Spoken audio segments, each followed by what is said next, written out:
recording this meeting. So thank you again for joining today's webinar. So yes, we're going to talk about the Bonsucro new code of conduct for members, which was introduced on the 1st of April this year. So it was approved by the board in March and introduced now. We will have, I'm just going to mute everyone for the moment. And then afterwards, you can unmute yourself or raise your hands if you have any questions. There is a chat function as well on Zoom. So if you have any questions during the presentation, you can write them down, and then afterwards we can go through them as well and open up for ideas and comments as well. So let me just put that in presentation mode. There we go. Hopefully everyone can see my screen. Let me know if you cannot, and I'll ask one of my colleagues to liaise with you, but it should be fine. Oops, let's open. Okay, so a little bit about the code revision. So this is the second version now of the code. The first version was published in 2011, so almost 10 years ago. And because of that, the board thought, it was time to have a revision of the code and have a new one. As you know, Bonsucro has been through a major strategy change in 2015. And the way we engage with our members has changed considerably as well. So before we used to only work on certification. Now we have a lot of projects and programs. We have impact studies, and we have other systems where we are engaging with members on a regular basis. The international standards for corporate responsibilities have evolved as well, particularly in relation to human rights. And our old code was not reflecting those changes. And finally, the code of conduct is a normative document setting the basis for behaviors of members. And we thought we definitely need to update it based on the latest policies, the latest international frameworks, and so on. So those are the main reasons. The key objectives of this revision, the first one was around setting the spirit and values of Bonsucro, particularly around continuous improvement and how continuous improvement is important to the sugarcane sector.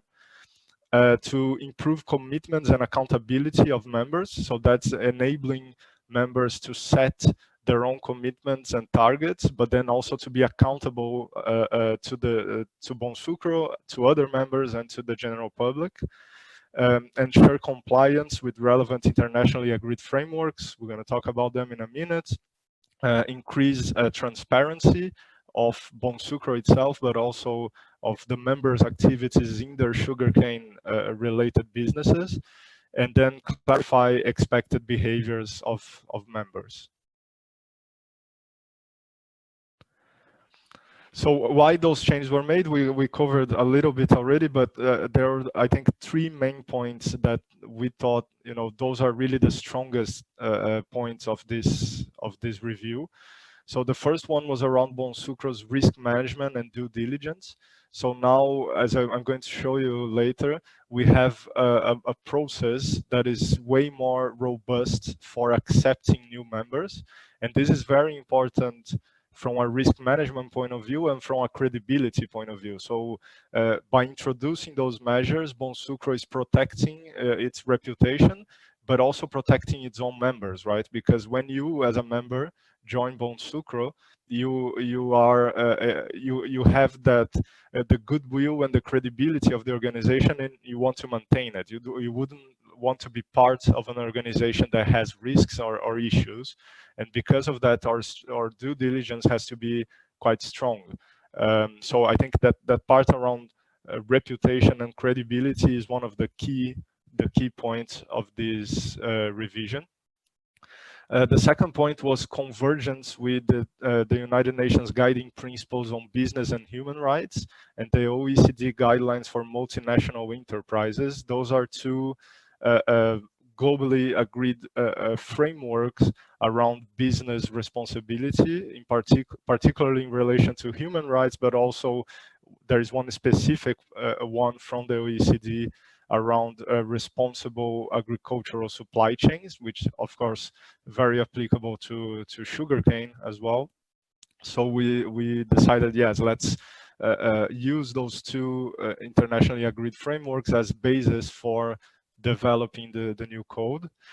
And then finally, I think is a recognition that social and environmental impacts of the business activities and supply chains have changed, and that accountability of the organizations has increased. So there is now expectations in the marketplace, in business to business relationships, but also from consumers, that organizations are carrying out effective due diligence, that they are committed to respecting human rights and protecting the environment and so on. So yeah, the idea is that Bonsucro and members have to work towards ensuring that issues are addressed and be clear about what they are doing to address issues, but also being clear what they are not doing or not able to do, or what they are able to do. So it's just being transparent about their policies and about their processes. So the revision started in November 2018. You might have attended Bonsucro Global Week in Thailand. I think that was in March 2019, when we had the first round of in-person consultations with the members. There were several consultations at that period. We had Mike Reed Associates, a consultancy firm, doing some surveys of members and non-members as well. Then we had that report and then follow-up interviews with several companies. Throughout July and September 2019, we drafted the code and the several documents that are related to the code. We're going to show some of those documents to you. Some of them are public facing, others are more internal procedures of Bonsucro. And then in September, we had an initial review and feedback from the Members Council and the board, which led to a members consultation in November, then review again by the Members Council and the board, and finally a public consultation in January 2020, which included the grievance mechanism, which is a related document to this process, but is a separate work. We're going to talk about it as well. And then, yeah, finally we had the revision and endorsement of the board and rollout from April. All the process of drafting and consultations from July, they were carried out with support of DLA Piper, which is a legal firm here in London, our legal counsel, which of course was very important for this particular work, because the code of conduct is like a contract of membership in a way. So we wanted to ensure that all the legal aspects of the code were also reviewed. So into the changes now. So what's new on the code itself? So the code is now on the website. I put the link there on this slide. It's available in Portuguese, Spanish, Thai, and Chinese for the moment. And it's basically the central document, right, of that relationship of members with Bonsucro. So there are some commitments that members take from entering Bonsucro and accepting the code. The first one is around conducting their operations with compliance with laws and regulations. There is a commitment to support the Bonsucro vision and mission, right, of sustainable producer communities and assured supply chains. There is also a commitment to respect human rights and support the protection of forests and other natural ecosystems. Then members also commit to comply with Bonsucro's competition and antitrust compliance policy. That's also a public-facing document, and you might know this. So Bonsucro congregates competitors in its membership, so we need to have very strict antitrust policies in place, and this was already in the past, so it remains. Comply with applicable data privacy laws. work with a remediation or grievance mechanism aligned with the UNGP effectiveness criteria to address adverse environmental and social impacts. So this is very important, and it's a new part. So basically, members are committing to having a grievance mechanism in place. And the important point here is, of course, we don't expect all the members to do that. You know, if you're a smallholder farmer in India, you know, we are not expecting a smallholder farmer to have its own grievance mechanism in place. That's unrealistic. So we do have our own grievance mechanism, which applies to members and which members can use.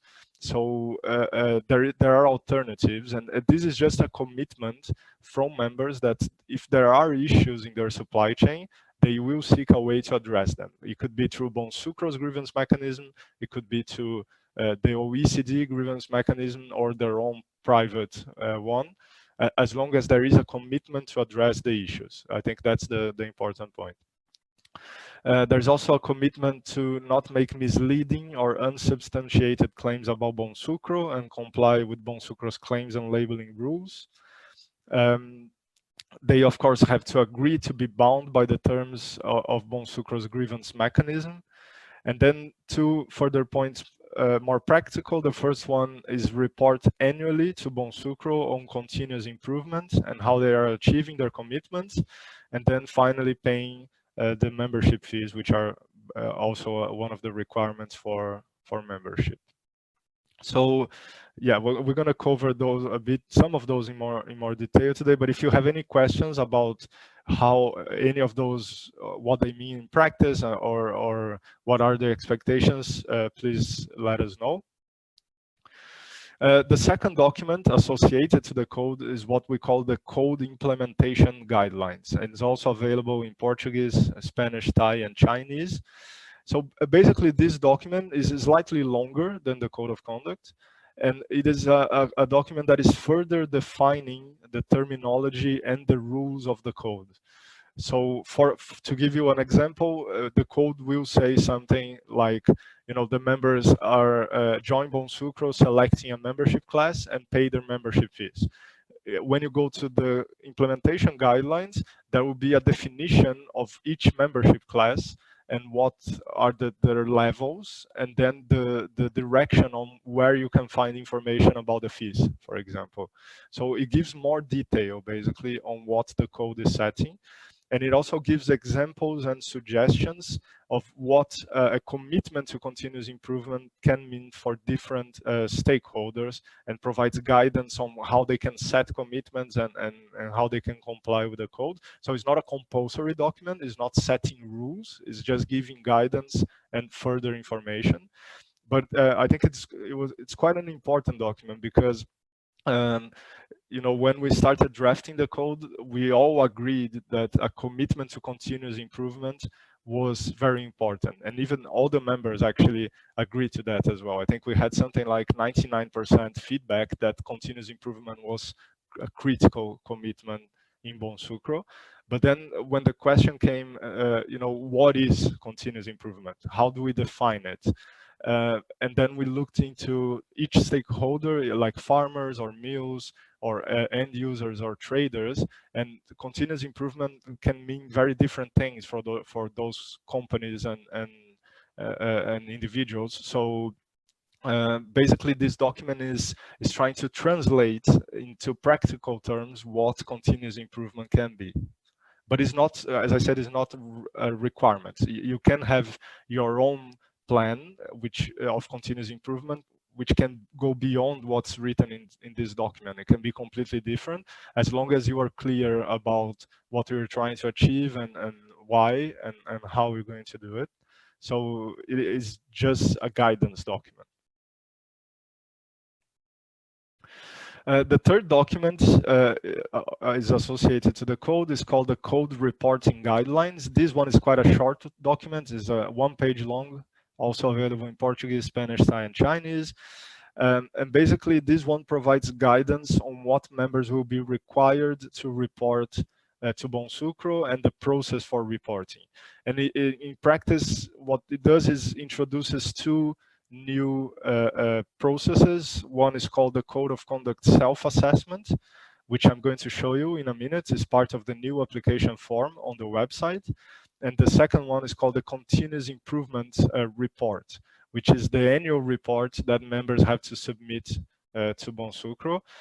And then it sets a baseline rule for disclosure. So it says that Bonsucro will publish aggregated and anonymized data from members' continuous improvement reports, but will not disclose individual reports. So this was a very sensitive point in the consultations. I think we all agree that we want to increase transparency over time of Bonsucro and accountability, but we also have to be mindful of confidentiality and sensitive information from individual companies. So therefore, we agree that individual companies would not be, the data from individual companies would not be disclosed, but we would use them to create aggregated reports to the whole of the members. So that's the basis for disclosure of those annual reports. So going into those two documents I mentioned now. So the first one, the code self-assessment form, as I said, is part of the new application form and is intended to help members to understand their compliance with the code. So it's a very simple tool to enable companies to map whether they are complying with the code or not. It's a fundamental component of Bonsucro's own due diligence on new members to safeguard reputation and credibility. Sorry, just a second.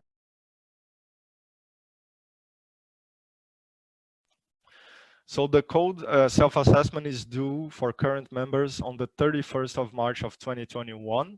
So we'll be getting in touch with the current members to explain how this will happen, but it's very likely to be an online form, very simple to complete. And I'm going to show you actually how it's going to look like, because we already have it for the new members. Because for new members, for candidate members, it's already valid. So from the time of their application, they have to complete the code of conduct self-assessment, to judge if they meet the obligations of the code. So how the information will be processed? As I said, Bonsucro will record all the information shared, right, for its internal due diligence and risk assessments. And if needed, we might reach out to the member or the candidate member for further information or clarifications. But it's very important to note. So let me just go back one slide here. So the code of conduct self-assessment never gets disclosed. So the data from that self-assessment will never be publicly available, not even in aggregate. Whereas the continuous improvement report, yes, it will be aggregated and published every year. So that's how it works. So this is the link to the code self-assessment form. So I'm gonna stop sharing my screen for a second, and now I'll share this one. So this is the application page where you can see the code self-assessment. This is what it looks like, is the application page. So you have the details about how the application works on this membership application procedure. You have the code of conduct here if you want to read it again. You have details of the membership fees per class here, as it used to be in this expandable menu. But then you go into the application form. So we have the same details before. You have organization name, parents organization, address, etc. Then I'll click next. Then this is new. We have the possibility now that organizations join Bonsucro as a cohort.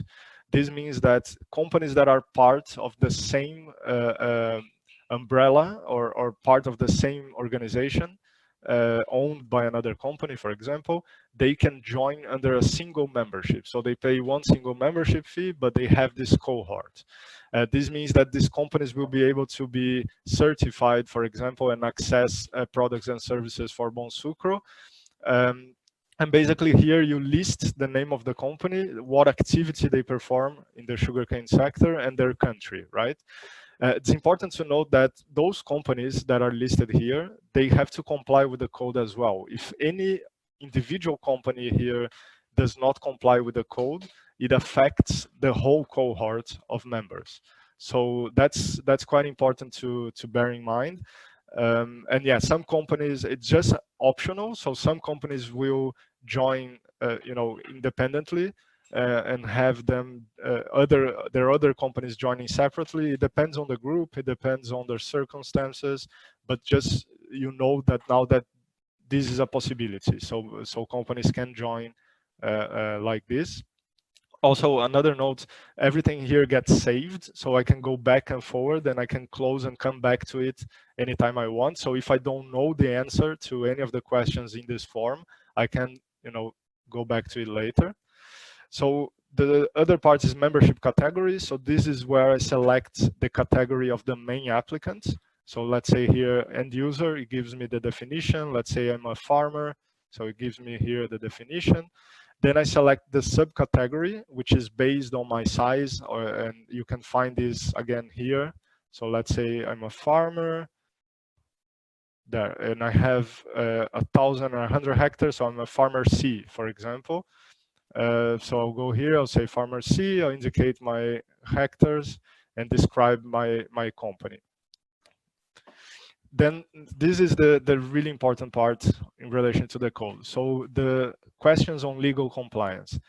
So the question is, in relation to the issues covered by the code of conduct, which are, as I mentioned before, human rights, protection of ecosystems, all of those commitments that we had on the slide, you have to identify for each of the entities applying for membership whether in the past 6 years there has been any relevant, and then those 3 points. So the first point is findings or ongoing investigations in relation to non-compliance with applicable laws by a statutory body or authority.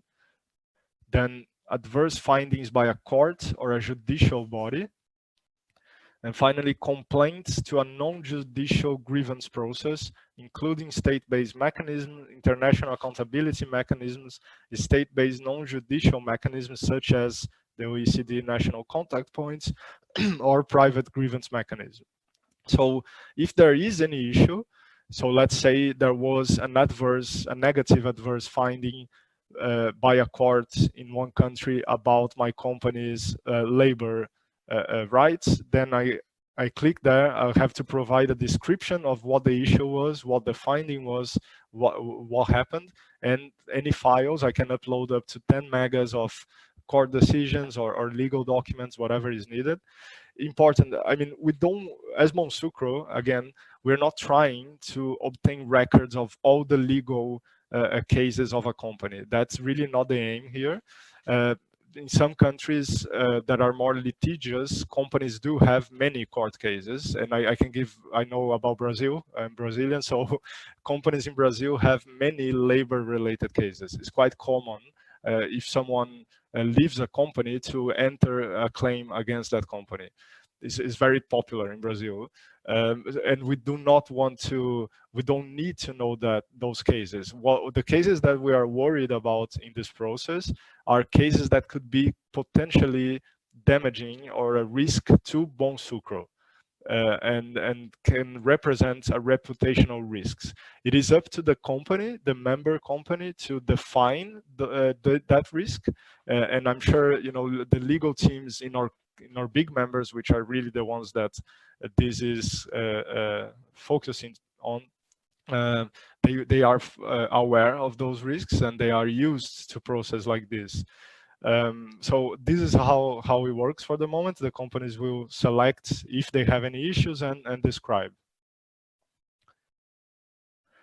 Then respect for human rights. This is about whether the company has a policy in place for human rights, and they can select here and put the links to their policies.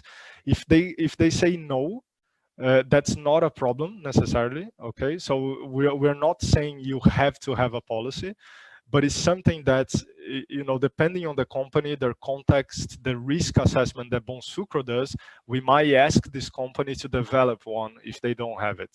So it's really about continuous improvement again, and setting action plans to develop the company further. So in a way, we want to help our members.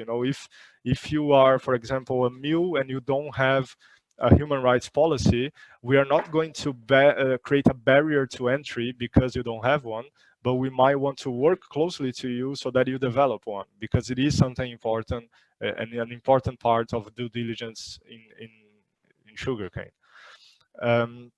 The second question is around commitments to international sector-specific standards, for example, the UN Guiding Principles on Business and Human Rights, UN Global Compact, etc. Again, yes or no, but there is, it's just to point out that if you say no, is not a problem. It's something that we can discuss with you if there is any kind of risks. And then finally, risk identification and assessment. So then here the company is asked to select what systems and processes they have in place to identify and assess risks in relation to their sugarcane production, processing, or sourcing. And they can tick the boxes that they use. So let's say I apply certification, I do a materiality assessment of my company every year, and I have a human rights impact assessment. I don't know. And then again, chance to describe what those activities are here. In terms of risk management, then we have a question on actions that the companies then do to respond to identified risks. And again, they can tick the boxes of their practices and describe their practices. We ask if they report publicly on those, yes or no. If they have a grievance mechanism in place, again, yes or no. Important again to say, if they don't have a grievance mechanism, is not necessarily a problem. They have Bonsucro's grievance mechanism, and they can implement one if needed in the future. So nothing that you're seeing now is a barrier to entry. It's just something for our own risk assessment and due diligence. Yeah, and then alignment of that grievance mechanism with the effectiveness criteria of the UNGP. Bonsucro will provide guidance if needed on those. So if you have questions when you're going through this, you know, what is the UNGP effectiveness criteria, we can support you on that. The final part, which is optional, so it does not need to be completed from the start, is around continuous improvement. So we have questions on, you know, what is your continuous improvement plan, if you have one? So how do you intend to describe continuous improvement? And if you are making a public commitment, you can also describe that commitment to Bonsucro so that we keep track of that. It's optional because we have the annual report against the code of conduct, so you don't need to do that from the self-assessment from the application time, but yeah, you will have to report to Bonsucro on those later on.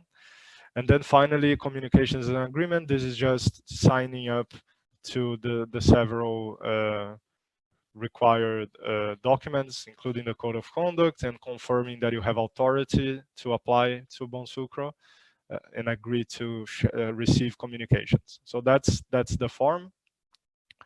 I'll stop sharing again, go back to the presentation. Oops, sorry. Okay, so yeah, the form is like that. It's simple. It might take a bit longer than before, but it's simple to complete. And so we are expecting the current members to have to complete this by March next year. So there's a lot of time when we're going to provide a lot more guidance on how this is going to work, but it's something that we will have to complete next year. So what do we do with all of that information we collect? So all of that form that you saw there, basically what happens is that information informs the due diligence of Bonsucro. So we receive the information, we contact the company for further information if needed, and we carry out a risk assessment. We have a framework, an internal framework of risk assessment. This risk assessment is also informed by comments received from stakeholders. So in that 30-day candidacy period that we currently have when someone applies to join Bonsucro, we also might receive comments from stakeholders, and those comments are used to inform the due diligence process.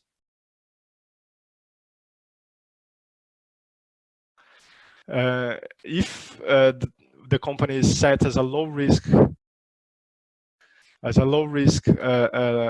company, there is a very simple process of acceptance into membership, which is the current process. If there is a medium risk, then the case is reviewed by an internal membership committee, and there might be a potential further investigation and questioning, and there might be an action plan. So the company might be accepted into membership with an action plan to implement some changes, for example. And if it's high risk, then of course it goes to the board of directors of Bonsucro. They will have to review the case and recommend next steps. Again, it can lead to further investigation and an action plan. And of course, the board has the authority to reject membership. So that body can reject a membership application.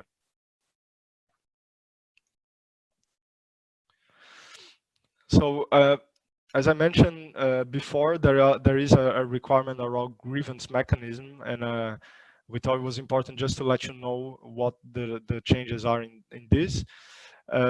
So basically, there are two systems, right? So when someone sends a comment about an applicant, a candidate member, those are handled as part of the application process, as part of Bonsucro's due diligence. Whereas the grievance mechanism is something that applies only to Bonsucro members, so companies that have been through that due diligence process already, right?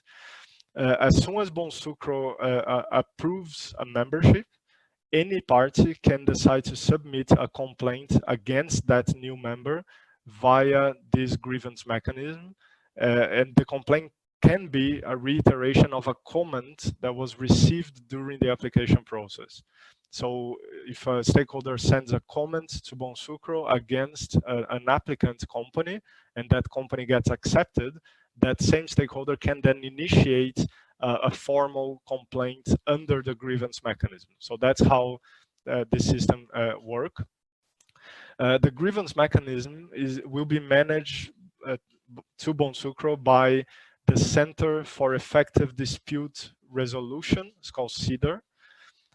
This is something very new. So we are looking to have an independent professional body to manage the grievance mechanism process, provide mediation if needed, liaise with certification bodies if needed as well, communicate to complainant and respondent, and set the process for dealing with that issue. There are many possible outcomes of that process, but in the end, you know, the decision around membership, of course, remains with Bonsucro.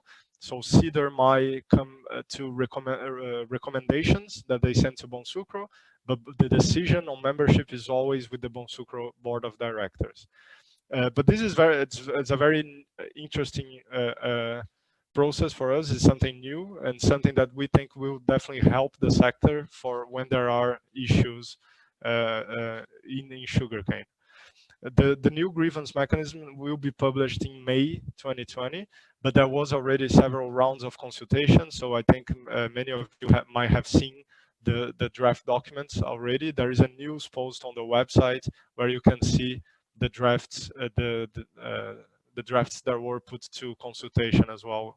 If you're interested, we're not going to cover the details of these documents today because it's a whole different system. But it's something that is related to the code, so therefore we thought it was important to cover as well. Okay, the final part now, the Code of Conduct's Continuous Improvement Report. So what is it? As I mentioned, is a framework for reporting that we hope will drive learning across members, will help celebrate and communicate the achievements of members, and demonstrate continuous improvement towards the company's targets in line with the Code of Conduct. We don't want members to be concerned about what this annual report will mean, because it's quite simple. So in practice, is a set of 7 or 8 simple questions on members' commitments and progress in relation to their sugarcane business and Bonsucro. This is very likely will take the form of an online survey that should take about half an hour to complete. So we're not trying to create an onerous system or anything that creates a barrier or difficulties to members. It's just a simple questionnaire that enables Bonsucro to share learnings and to keep track of commitments of its members. So that's what it is. When is it due? For the current members, not before the 31st of March 2021. So we're probably going to get back to you around September this year with this questionnaire and asking you to complete it and giving you further instructions. For candidate members, you will apply once they complete 1 year in membership from a given date. So for example, if they joined on the 1st of June 2020, they will only be required to report in the reporting cycle after the 1st of June 2021. So it has 1 year gap. So it's still something in the future. It's not going to happen right now, but important to know that this is coming, and it's definitely something important to Bonsucro. This is very similar to what other systems do. So if you know RSPO, for example, the palm oil sustainability standard, they have as well a very similar process, which they call ACOP, the Annual Communications on Progress, where every year they're asking members very simple questions about their commitments and how they are implementing those commitments. So it's a very similar process.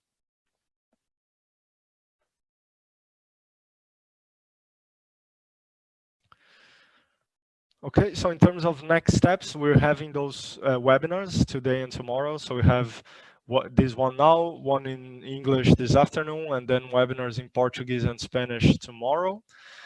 We are already reviewing new applications based on these new due diligence requirements, and I'm happy to report that they are working very well. So very recently, we had 3 new companies applying to join Bonsucro who already completed that form I just showed.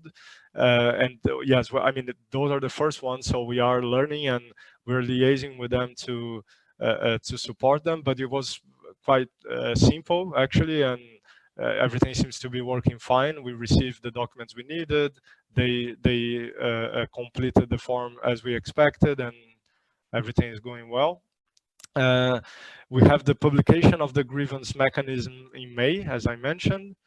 Then we will finalize the continuous improvement report framework in relation to the code and define the process for that annual reporting. And as I mentioned, we're probably going to get back to the members around September 2020 with further information and explaining the next steps. So this is the presentation, very straightforward. We still have 20 minutes to go, so now we can open up to you if you have any questions or points you would like to raise. There is, I'm going to stop sharing my screen again, just a second. There is an option to raise your hand if you prefer, otherwise you can just unmute yourself or send a written question as well, whatever is easier. So thank you again.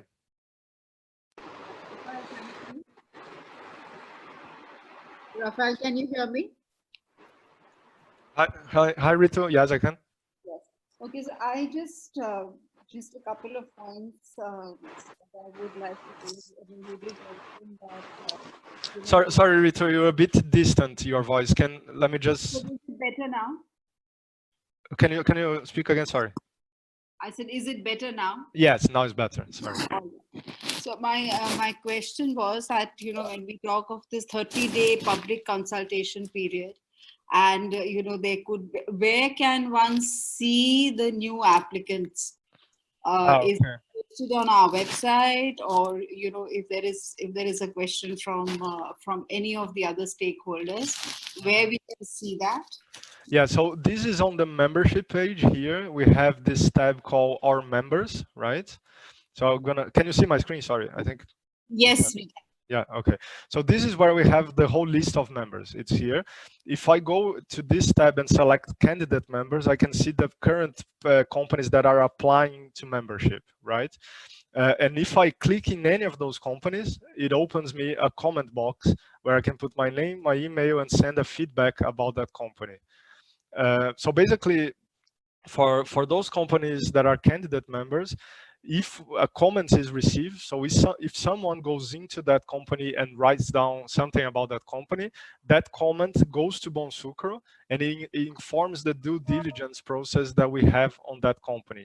The due diligence process, as I said, includes the questions that we had in the application form, the comments from stakeholders, and we do, of course, our own research. So we do several checks on any candidate member that applies. We do online checks, we do a new search, we do several different types of online searches, and other checks. For basically, we're trying to ensure that the companies joining Bonsucro are reputable and that they don't have any issues that could be harmful to Bonsucro. Thank you, Rafael. And sorry if I can ask one more question. Yes, go ahead. When we do the training programs for Bonsucro, we always say that, whatever information we ask for, we never go into the financial disclosure. So when we ask for, organizations to submit their annual reports, would that also include financial disclosures, or can that be separated from the annual report? Yes, no. So the annual report does not include financial disclosure at all. Yeah, I know in some jurisdictions the financial disclosure is compulsory and is publicly available, but not in others. But it's not something that is so relevant to us. I think the only relevance of financial disclosure is around the membership fees, but we don't need to know the specific disclosure. So, for example, if I'm applying to become a trader member, and I have a given turnover, I don't need to disclose it as long as I select what turnover range I'm at. So I think that's the only financial disclosure that we ask for. So there's no need in the annual report. There won't be a question on finances at all. Thank you, Rafael. Thank you, Ritu. Okay, any other questions or comments?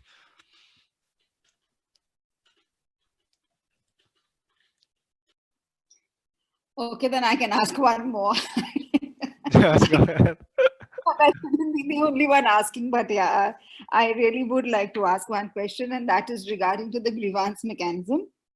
So the standard itself, when we look at the Bonsucro calculator, we do talk of grievance mechanisms available within the organization. Like at the mill, there is a question on whether there are unions, what is it for the farming community.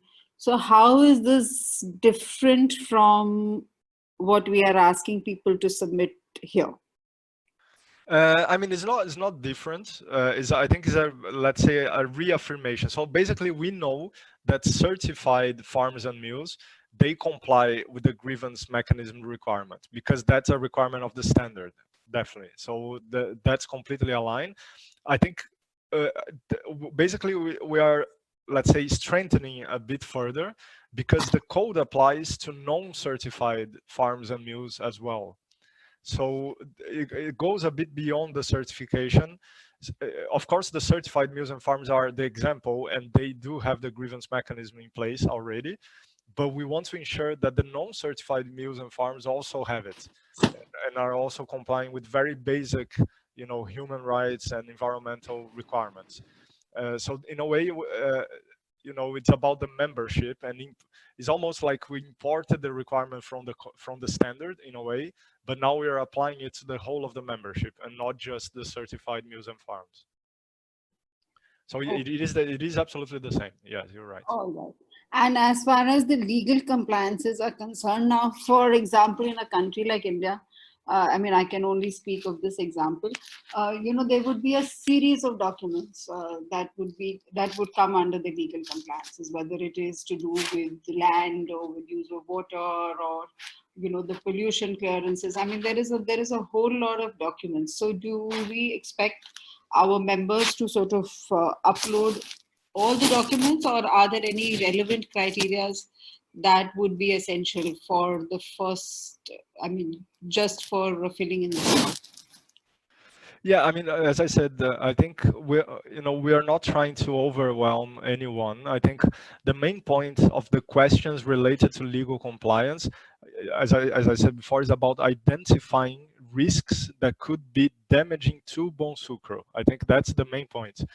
And to be honest, is something that legal departments in companies are used to. So they do when they do materiality assessments, when they do supplier checks before entering an agreement with a supplier or a client, they do those checks and they are used to that process.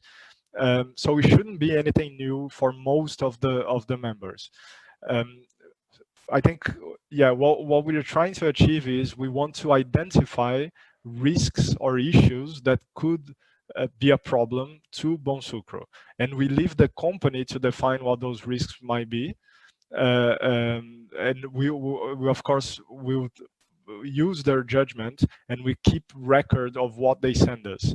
So, if there is an issue that becomes publicly known, it goes to the news, or something wrong happens, for example, and if the company didn't disclose that to Bonsucro, we have a way to demonstrate that we did our due diligence, but that the risk was omitted from Bonsucro, for example. So I think it's about identification of risks, and the company only needs to send the documents and the details of risks that they perceive as a risk to Bonsucro, or something that could be a problem in the future.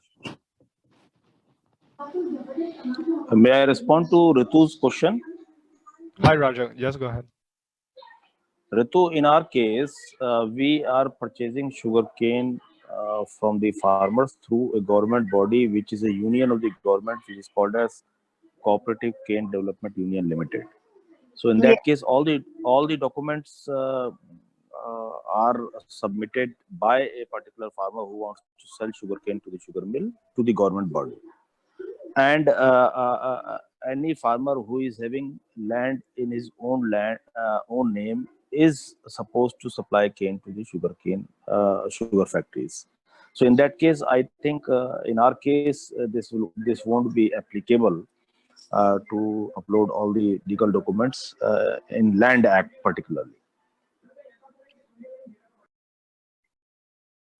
Yes, it could be. I mean, I think it's really, I think what we're trying to achieve, Raja, is for the companies, the mills, any company, to go through that process, to think about it at least, and say, in my operations, what are the risks, and what risks could be damaging to Bonsucro, and what kind of documents or policies I want to share with Bonsucro. So it's really, and I think it's good that it raises questions, because that's the point. Is for the companies to reflect about those risks, analyze the information they have from their own due diligence, from their own risk assessments, and then prioritize those risks, or decide which ones might be relevant to Bonsucro in relation to their sugarcane business.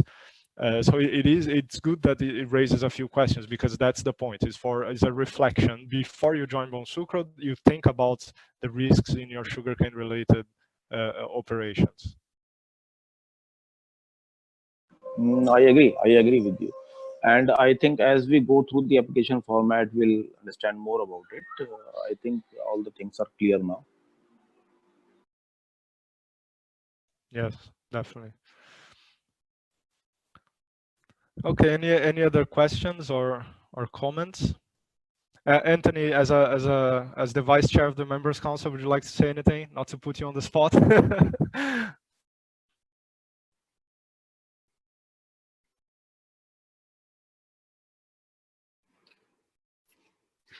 Rafael? Yes. Yes. So one last question that I have is about the continuous improvement program. So, okay. So is it? I mean, sort of. I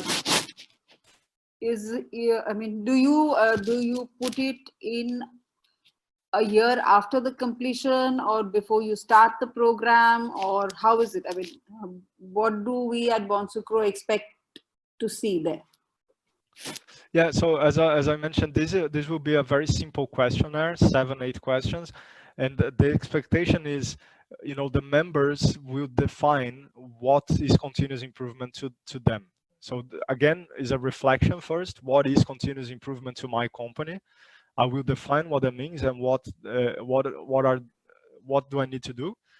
You know, is it I'm going to train more farmers, or I'm going to implement new equipment at the mill, or what is it? And then they will have to report on those commitments. So if they say, you know, continuous improvement to my company means that we will modernize the mill and implement new equipment. That's what's continuous improvement to that company. Then they will report to Bonsucro back on how they are doing that and what they have achieved. And as I said, this will not be publicly available. This is just for Bonsucro. We will aggregate the information, but it's a very simple process. It's just the company set their priorities and their targets, and then they report how they are achieving those. And just to answer your question on the time frame, so it's basically 1 year after 1 year from the date when you join Bonsucro. In the reporting cycle. So again, the example, if I join Bonsucro on the 1st of June 2020, I'm expected to report only after the 1st of June 2021, which means the reporting cycle of 2021. So every, let's say, end of the year, Bonsucro will send a message to the whole of the membership saying, now is the time for the annual report. Please fill out this very simple questionnaire. If you are in Bonsucro for more than 1 year at that point, it means that you have to reply. I think that's to make it clear. Thank you, Rafael.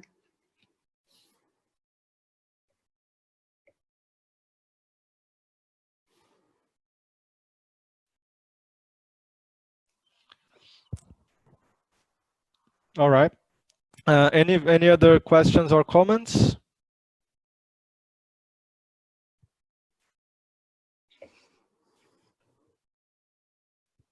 All right. Well, thank you again, everyone, and we'll share the presentation and the recording of the session later if you want to share in your company as well. We're always available if you have questions or ideas. One important point as well is, you know, this document was just approved, but we are always looking to improve systems. So if you have suggestions of how to do things or how to explain things, any ideas you might have, please don't hesitate to share.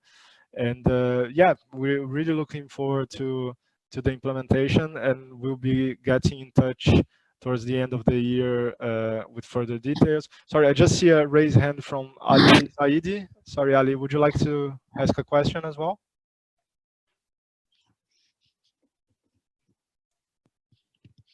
Ali, you have to unmute yourself. Hello? Yes, Ali.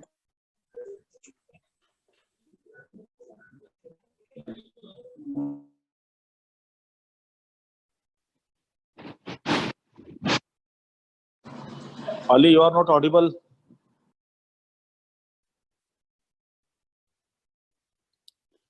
No, he's also had some problems in joining the webinar. Maybe he has a bad connection. You can also type in your question, Ali, if you like.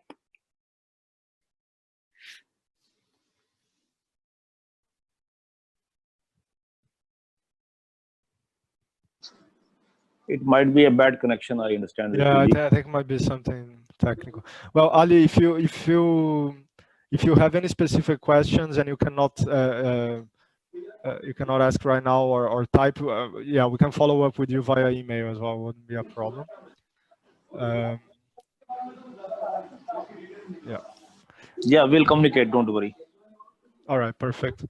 Okay, so with that, I think we can close 5 minutes before the time. We actually booked for a longer meeting because we thought it could take longer, but good that we finished in 1 hour. So that's good. So yeah, thank you again, everyone, and we remain at your disposal to answer any questions. And speak soon. Take care. Be safe, and yeah, looking forward to the next call. Bye, Rafael. Bye. Thank you. Bye, you. Rick. Bye, Rick. Bye, Rick. Thanks Bye, very Rick. much, Rafael. Yeah, bye, Thank you, Rajat. Anthony. Thank Bye you. bye. Bye.